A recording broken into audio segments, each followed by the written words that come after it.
Orain dela ia urtebete jarri zen martxan Azkue Fundazioa.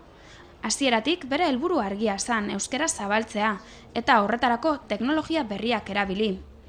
Helburu hori esku artean, bere lehenengo urte honetan hainbat jarduera prestatu ditu.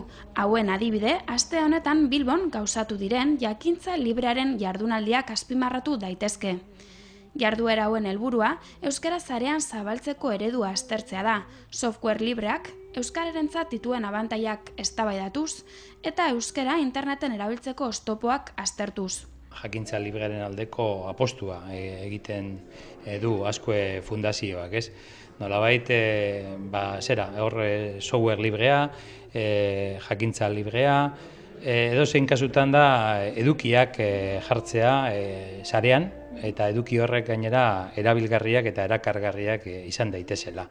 Beraz, pentsatzen dugu euskararen mesederako dela, eta hor gabezi bat badagoela, eta dela ez dagoela hainbat eduki euskaraz sarean erabiltzeko, eta horrek eragozten dau erabiltzaile kopurua. Erderaz ia 100 nabigatzen dau, eta euskaraz 23ak edo.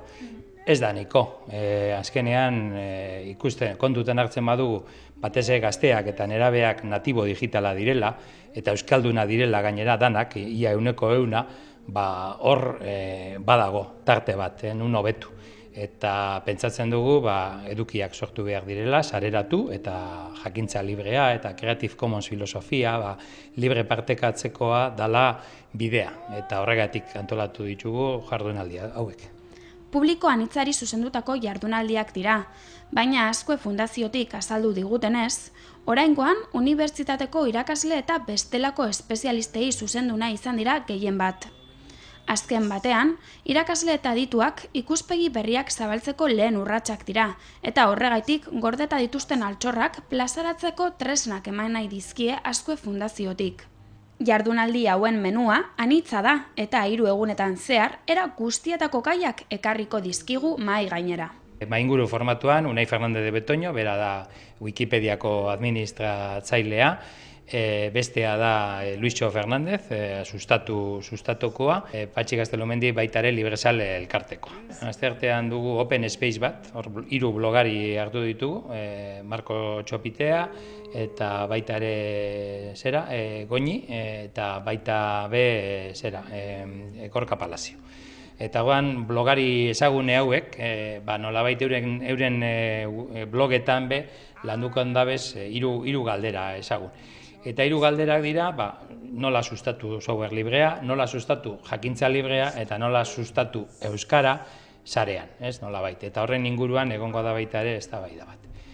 Eta gaur, lehenengo eguna astelehenean, egingo da Wikiipuin bat. Wikiipuina ideia berritzailea da Euskal Herrian oso gutxitan gauzatu dena. Wikien filosofian oinarrituta dagoela esan dezakegu. Wikiak pertsona bakar batek ez, komunitate oso batek elikatu eta osatzen dituzten webguneak dira. Eta ipuin hau ere, era horretan osatu nahi dute. Fernando Morillok, Azpeitiako idazleak idatzi ditu liburuaren lehen lerroak. Eta hortik aurrera, jardunaldi berezia hauetara hurbilduko direnek, taldeka korapiloa eta amaiera bat eman beharko diete, erdi idatzitako ipuinari. Esango dugu modernoa dela, badakigu internet datorkigula mundu handi bat, ondik ez dakigu seguru ze aldaketa ekarriko ditu, baina bai ekarriko ditula, orduan izango litzateke esperimentutxo bat, interaktibitatea edo handitzeko saiakera edo alegina. Orduan proposatu zidaten, amaitu gabeko ipuia, ari batzuk hor libre ustea, eta gero jendeak ideiak botatzeko, dan aldatzeko, edo ez, edo gero ikusiko dut danan artean ze ateratzen den. Orduan da, pixka bat eragin truke edo interaktibitate jolasa. Kaixo Egoi, nola hasi? Ez dakit nola esan nahi dudana, gaizki ulertu madarikaturik sortu gabe. Horrela hasten da Fernando Morillok idatzitako ipuina, email formatuan eta teknologia berriak dituen emotikono eta bestelako puntuazio zeinuez josita.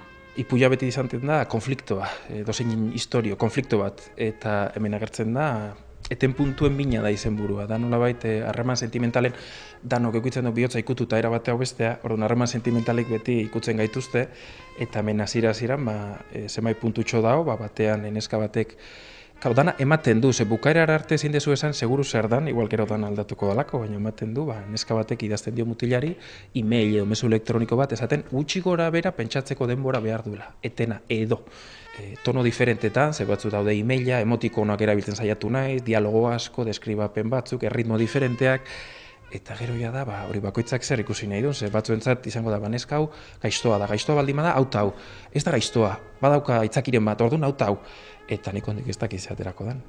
Ipuinan, hasieratik bertatik, teknologia berriek gure eguneroko komunikaziora ekarri dituen hobekuntza eta atzerapausoekin jolasten da. Alde batetik, geroz eta errezago eta arinago komunikatzen gara, baina bestetik aurrez aurreko komunikazioa galdu egin da. Hemen agertzen da, bideokonferentziak, SMS-ak, orduan da, komunikazioa alde batetik errestu edo egintzaigu, aukera gehiago daukegu komunikatzeko, baina gero ez geha hobeto komunikatzen. Orduan da, bi horien arteko jolasa, aukera SMS komunika naiteke zurekin, edo emailez, edo telefonoz, edo, baina gero askotan ez geha elkar ulertzen. Orduan hori da jolasa, mina egiten digu horrek, ezin komunikatu horrek. Jakintza Librearen jardunaldiak, Azkue Fundazioak euskara zabaltzeko bide horretan egindako azken urratsak izan dira, baina erakunde berriak bestelako 11 ekimen eta ekitaldi ditu programatuta.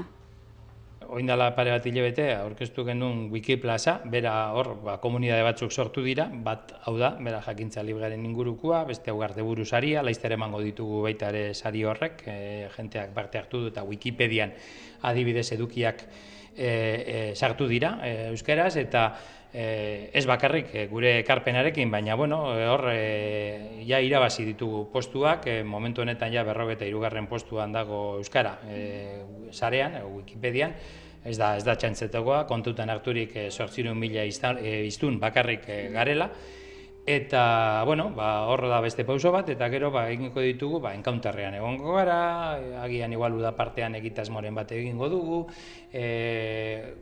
oin gabiltza baita ere webgunea berriztatzen, hainbat eta hainbat proiektu, gero baita ere aisialdirako zerbait, jokoren bat, edo irratiren bat, digitala, holakoak dira gure egitasmoak, eta gero nola ez, joango gara, egongo gara euskararen egunean, Durangoko azokan, eta hori da pixka bat ez.